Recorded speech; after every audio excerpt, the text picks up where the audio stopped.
আসসালামু আলাইকুম ভিউয়ার্স, আপনারা সবাই কেমন আছেন? আশা করি আল্লাহ তাআলার অশেষ রহমতে আপনারা সবাই ভালো আছেন। আজকে আপনাদের জন্য আমি আবার হাজির হলাম নতুন একটা রেসিপি নিয়ে। ভিডিও স্ক্রিপ্ট দেখে এতক্ষণে নিশ্চয়ই বুঝে গেছেন যে আমি কিসের কথা বলছি। স্পঞ্জ মিষ্টি। স্পঞ্জ মিষ্টি খেতে কে না ভালোবাসে? কম বেশি আমরা সবাই স্পঞ্জ মিষ্টি খেতে ভালোবাসি। আর ভিডিও দেখে নিশ্চয়ই বোঝা যাচ্ছে যে আমার স্পঞ্জ মিষ্টিটা কতটা পারফেক্ট হয়েছে। তাহলে চলুন আমরা এবার মূল রেসিপিতে চলে যাই। এখানে আমি 1 লিটার দুধের ছানা কাটিয়ে নিয়েছি এবং আমি খুব ভালোভাবে ছানার থেকে পানিটা ঝরিয়ে নিয়েছি। এবার ছানাটাকে মথে নিতে হবে, আর এই কাজটা করতে হবে খুব ভালোভাবে। আর আমি এই সম্পূর্ণ কাজটি করব আমার হাতের সাহায্যে, কারণ ছানাটা যত ভালোভাবে মথা হবে আপনার মিষ্টিটাও কিন্তু ততটাই সফট হবে। এর জন্য বেশ ভালোভাবে ছানাটাকে মথে নিতে হবে।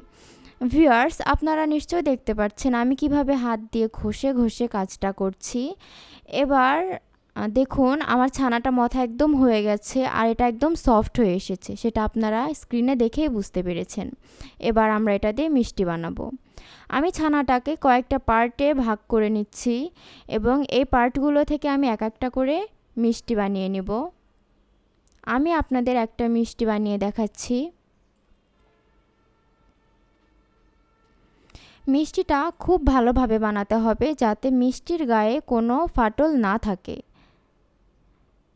ভিউয়ার্স, আপনারা দেখতেই পাচ্ছেন মিষ্টিটা একদম খুব ভালোভাবে তৈরি হয়ে গেছে, এখানে কোনো ফাটল নেই। এভাবে আমি একে একে সবগুলো মিষ্টি তৈরি করে নিচ্ছি। আমার মিষ্টি তৈরি করা হয়ে গেছে, এবার আমরা এটাকে কুক করব। এখানে আমি 3 কাপ চিনির সাথে 10 কাপ পানি নিয়ে নিয়েছি। আপনারা আপনাদের প্রয়োজন অনুসারে নেবেন। আর এখানে আমি সাদা এলাচটা ইউজ করিনি, আমি এখানে শাহি এলাচ ইউজ করেছি। আপনারা চাইলে সাদা এলাচটা দিয়েও করতে পারেন। এবার আমি আস্তে আস্তে এর ভিতরে মিষ্টিগুলো দিয়ে দিব।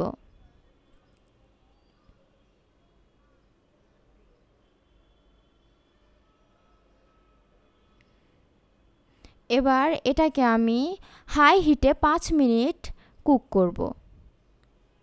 ভিউয়ার্স, দেখুন বলক চলে এসেছে।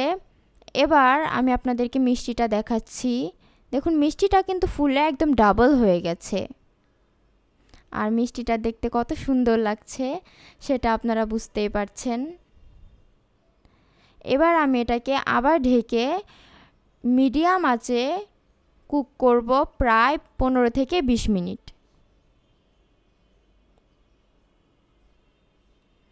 দেখুন ভিউয়ার্স, আমার মিষ্টি এখন একদম রেডি। আপনারা দেখতেই পাচ্ছেন মিষ্টিটা কত সুন্দর হয়েছে। এবার এটা রুম টেম্পারেচারে আসা পর্যন্ত ওয়েট করব। ঠান্ডা হওয়ার পর আমি আপনাদেরকে এটা সার্ভ করে দেখাচ্ছি। দেখুন মিষ্টিটা কতটা পারফেক্ট হয়েছে। নিশ্চয়ই দেখেই বুঝতে পারছেন কতটা স্পঞ্জি হয়েছে। আর আরেকটা জিনিস দেখুন, আমি মিষ্টিটা নিচে ফেলার সাথে সাথে মিষ্টিটা আবার আগের মতো হয়ে যাচ্ছে, আর এটা কিন্তু হচ্ছে একমাত্র স্পঞ্জের কারণে। এবার আমি আপনাদেরকে কেটে দেখাচ্ছি একটা মিষ্টি। দেখুন ভিউয়ার্স, কত সহজে কেটে আসলো। আর নিশ্চয়ই দেখতে পাচ্ছেন এটা কতটা স্পঞ্জি হয়েছে, আর একদম ভিতরে পর্যন্ত রস চলে গিয়েছে।